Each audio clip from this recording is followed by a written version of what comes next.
Hi guys, welcome back to my channel. It's your girl Jazzy. Yes, the girl Jazzy. Welcome back to all my OGs. Thank you so much for being so loyal. Love you guys. Thank you. And for all my newbies, thank you so much for hopping onto my channel and actually staying and watching this video. Please do hit this video a like while you're at it, and do smash that subscribe button. Thank you. Before we go any further, today is a short story, not that long. I don't know if it's gonna be funny or is it gonna be emotional. I don't know, but I'm gonna title it whatever. So I'm gonna share the story with you guys. It happened like a few years ago while I was working. Yes, so a friend and I went on training. So this was training for, I can't even remember, but we went on a training type of thing, and we had to be there every day for like 3-4 days, I think. And it was in Centurion. So taxi, I take a taxi. I'm a taxi girl, so I'll take taxi, I'll take Gautrain. I am that type of girl that is not gonna let anything stand in the way. So myself and my friend at that time, we met up in Joburg. If you know where Joburg is in town, yes, that very otherwise street. I'm not gonna discriminate my own country, but yeah. So we would meet up in Joburg and go into Park Station because it's like the same street, road, whatever. And we would go and get into the Gautrain. So the first day, that was like hectic. So I've never been to Centurion at that time. Now I know. So I was like, okay, cool. We went, got off Gautrain station in Centurion, and oh gosh, no, can't believe it. And we actually got off, and then the bus driver, because you know you take a bus and after taking the Gautrain you get those buses, the Gautrain buses, so they leave you like at certain stops. So the stop where this bus left us, it was like still a distance from where we had to be. So and there's a bus passing, yeah. So we had to still walk a distance, and the Gautrain bus did not, or shuttle did not go that way. So we got off at this shopping center. I can't remember what's the name of it. It was still like very early, like it was before 7, before 8, I think. And there was like no one, there was no one in the parking lot. So we were walking in there trying to see if we can't find someone to just give us a bit of directions, because I don't know what happened with Google Maps and stuff. I can't remember why we're not that into it, or we didn't have it. I can't remember, but Google Maps existed. But anyway, so I'm like, you know what, the person that I am, I saw the ambulance. I'm like, yeah, bana, just people, they must know. If you say that I'm on the N1, what, or I'm in this road, what, they'll know where to find you, right? Because it's an emergency, they'll get there fast. I'm like, they know how to get to this place, I'm sure. My friend's like, are you sure you're gonna ask people? I'm like, yeah, I'm gonna ask them. Like, there's nothing wrong in asking. Like, nothing's gonna fall off. If something falls off, then I know I tried. So then I took the risk of going, asking, approaching them, like, you know, hi, how are you? Good. And they're like, what's happening? I'm like, no, I need to find this address. I show them the address. They're like, no, we know where's this man. I'm like, you see, like, why are we gonna stay here? There's someone that knows. And they're like, are you guys walking or what's happening? I'm like, yeah, we're walking. They're like, no, this is too far, like, let's give you guys a lift. I'm like, oh, a lift, ambulance, a lift. I'm like, heart is pounding, mind is pounding. Oh gosh, guys, I was like, is this really happening?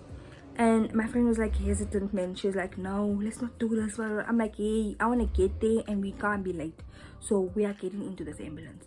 Guys, that was the first time I was like in the ambulance, awake. Yeah, like awake, checking everything, you know. I'm like, phew, you can't see anything when you're inside. That's the thing, you can't see anything. It's closed off, like the windows is there right on top, so you are here. And you know, there's this what do they call it, like the tint type of thing, but with the writing on. I don't know what do they call it, the word is not coming there, but anyway, yeah. So you couldn't see anything, sorry, you couldn't see anything. So I'm like, are you sure you're gonna take us to this place? The one was in the front, one was at the back. I told my friend before we got in, girl, as die manne iets gaan doen aan ons gaan bukkel vir ons lewe. Ek gaan hom in die oxygen pipe pomp ding slaan op hom kop. Like I felt like you know, like I'm in a movie taken or something. I'm like, I'm already prepared. Like, what am I gonna do if this guy is gonna try and do something to us? So I'm sitting there on the edge, on this little bench thing, bed thing. He's sitting on there, and he's like talking like nothing. He's just normal. My nerves is blah, but I just want to get there. Sure. We eventually got to the place. It took us like 10-15 minutes, I think, and to be quite honest, it felt like 15 years getting there. At that moment, like, you don't, the time is gone, like you don't even look at the time, like, guys. But anyway, got there. We didn't have much money on us because we had the Gautrain cards. So, and the place where we were, they were providing like lunch and stuff, so we didn't worry about taking lunch and all that stuff. Sure, this guy is like, we get out and he's like, so you're not gonna give us something? I'm like, for what? You guys offered to give us this lift. I don't have money. The money I have is to go home. He's like, so how were you planning on getting to the place? So I'm like, I was planning on walking.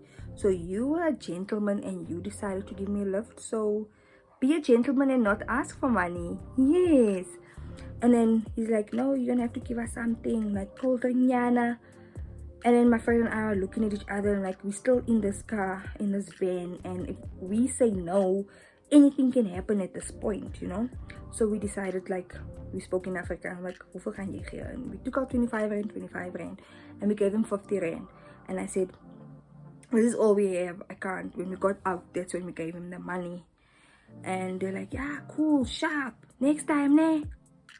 I'm like, next time. And as we get out, we were like laughing and we were like relieved that this thing is done. It was a short trip, but it felt like 15 years for me. And as we got out, the people that is already at the place, also there for the training, stood outside, handjies gevul. And they're like, what? And they're wondering now, what the hell is going on? You get out at the back of the ambulance, not the front, the back, walking with your bags like everything is fine.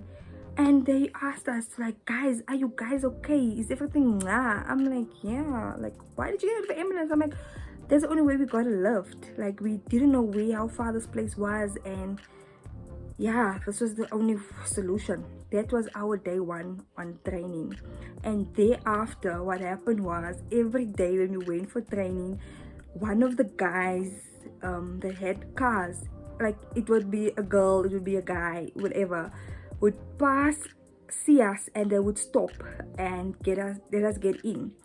So they would stop and give us a lift down to the training. Ever since then, they're like, no way, you never can't trust. But I'm like, every day for that training period, or that sessions we had a lift going up and coming down to the sessions in the morning. It was like so amazing. Like, after that, I just realized that asking didn't, I'm not gonna say it didn't kill anyone, maybe it did, but for me, asking is better than not asking it. So moral of the story is, yes, you're gonna have to be uncomfortable. Yes, you're gonna have to be asking someone something that you didn't expect, and just do what you need to do to get it done.